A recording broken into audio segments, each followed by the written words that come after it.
자, KBS 김민지 기자와 함께합니다. 8분 MZ입니다. 김민지 기자 안녕하십니까? 네, 안녕하세요. 김민수입니다. 네, 첫 번째 소식은 판스프링을 고정하지 않으면 화물차를 운행하는 거에 아주 큰 제재가 들어갈 수 있다. 이 판스프링이 그 뒤에 고정하는 부품 얘기하는 건가요? 네, 맞습니다. 8분 MZ에서도 이 판스프링 낙하로 인한 이 사고 소식 전해드린 적이 있는데요. 4년 전엔 갑작스럽게 날아온 판스프링에 맞아서 운전자가 사망하는 일도 있었습니다. 원래 판스프링은 이 노면에 충격을 흡수하기 위해서 차량 하부에 설치하는 완충 장치 중에 하나인데요. 하지만 일부 화물차 운전자들이 이 판스프링의 탄력을 이용해서 이 화물차 적재량을 늘리려고 불법으로 적재압력 지지대로 이용을 하면서 이것이 도로에 떨어져 사고를 유발을 하고 있습니다. 이 도로 위 흉기로 불리는 판스프링 낙하 사고를 막기 위해서 정부가 처벌을 강화하기로 했는데요.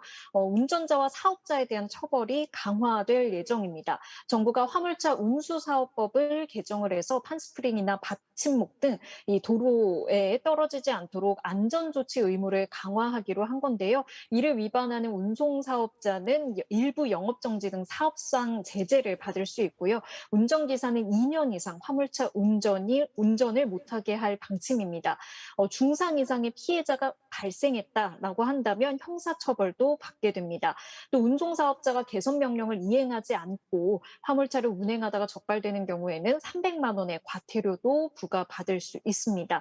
국토부는 이달 중 운수사업법 개정안을 발의하고 개정 전까지 경찰 또 지방자치단체와 함께 판스프링 불법 개조 단속을 이어갈 예정이라고 합니다. 네, 고속도로에서 특히 화물차 뒤에 이제 달려갈 때 조금 겁나던데 저런 거 떨어지면 정말 대형 사고 납니다.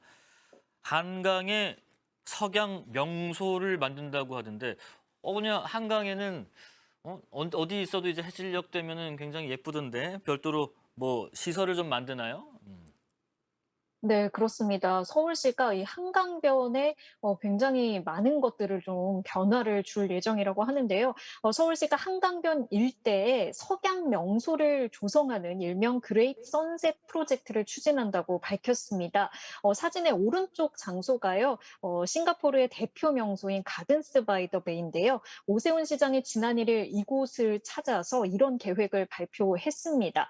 먼저 서울 상암에서 여의도와 용산, 노들섬, 뚝섬, 잠실까지를 잇는 한강 구간에 석양 관광을 위한 대형 상징물 조성이 추진된다고 하고요. 또 세계 최대 규모의 대관람차 조성도 추진이 된다고 합니다. 서울시는 높이 165m로 현재 세계 최대 규모인 싱가포르의 플라이어를 넘어서는 크기로 건립을 추진할 계획이라고 하는데요. 후보지로는 서울 상암동 일대와 뚝섬, 삼표 레미콘 부지 등이 검토 중이라고 합니다. 이번 프로젝트는 짧게는 4년, 길게는 10년 이상을 사업 기간으로 잡는 중장기 사업이라고 하는데요. 서울시는 이를 통해서 한강변 석양 관광 활성화로 외국인 관광객을 3천만 명까지 늘리겠다고 밝혔습니다. 한강변이 앞으로 어떻게 좀 변화할지 좀 궁금해지는 대목입니다. 네, 마지막 소식 전해주시죠. 네, 코로나19가 재확산하면서 한적한 시골로 휴가를 즐기러 가는 분들이 늘고 있다고 합니다. 농촌과 바캉스를 합쳐서 일명 촌캉스가 올해 휴가 트렌드라고 하는데요.